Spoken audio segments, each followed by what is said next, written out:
এখন আমি যে বিষয়টি শেয়ার করব এটা এয়ারড্রপের ক্ষেত্রে লাগে ট্রাস্ট ওয়ালেট, যেটা একটি ব্যাংক অ্যাকাউন্টের মতোই বলতে পারেন।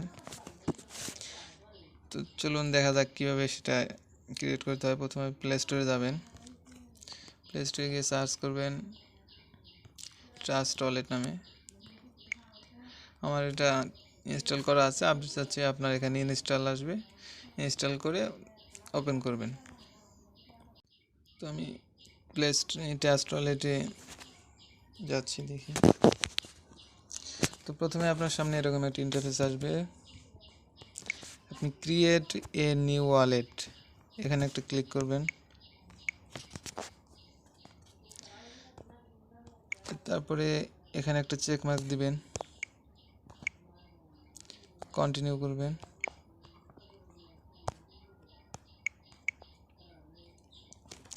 এখানে বলছে ক্রিয়েট এ পাসকোড, অর্থাৎ আপনার ট্রাস্ট ওয়ালেটে যাওয়ার সময় যখনই ট্রাস্ট ওয়ালেটে ঢুকবেন তখনই একটা পাসওয়ার্ড চাবে, এই পাসওয়ার্ডটা দিয়ে নেবেন।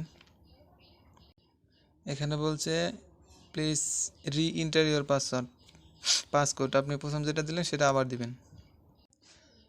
তারপর এরকম একটা ইন্টারফেস আসবে, আপনি সিম্পলি এখানে সবগুলাই চেক মার্ক দিয়ে দিবেন,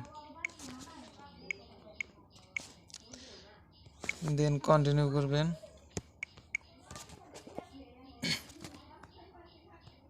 তারপর এখানে কপিতে ক্লিক করবেন। আরেকটা বিষয় মাথায় রাখবেন, এটা লগ ইন করার সময় এটা চাবে আপনার কাছে, আপনি এটা একটা খাতার মধ্যে লিখে রাখতে পারেন। তারপর কন্টিনিউ করেন। এখন আপনার যে ইয়েটা বললাম লিখে রাখবেন, ওই লিখে রাখার পরে প্রথম ছিল ফিজিক্যাল, এই ফিজিক্যালটা সিলেক্ট করা লাগবে। তারপর ইনভেস্ট, তারপর টর্চ, ডেভেলপ, তো এভাবে সবগুলো দিয়ে নেবেন। তো দেখেন আমি সবগুলো দেওয়া হয়ে গেছে আমার। তারপরে এখানে ডানে ক্লিক করবেন।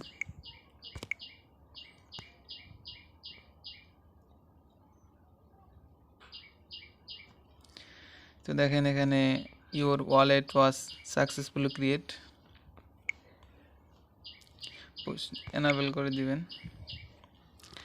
তো এখানে একটু বলে রাখি, bitcoin, ethereum, BNB smart chain এগুলো কি, এটা নিয়ে পরবর্তীতে বিস্তারিত একটা ভিডিও বানাবো।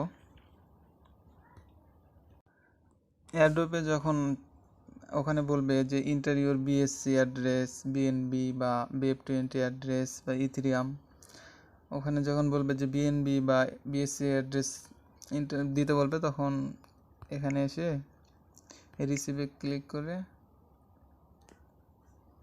এটা কপি করে এই অ্যাড্রেসটা ওখানে পেস্ট করলে তারা এখানে পেমেন্ট করবে।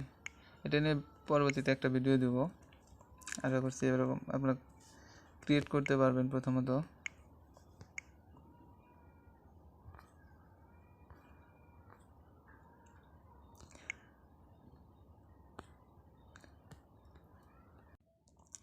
তো আজকের মতো বিদায় নিচ্ছি, নেক্সট ভিডিওতে দেখা হবে, ভালো থাকবেন।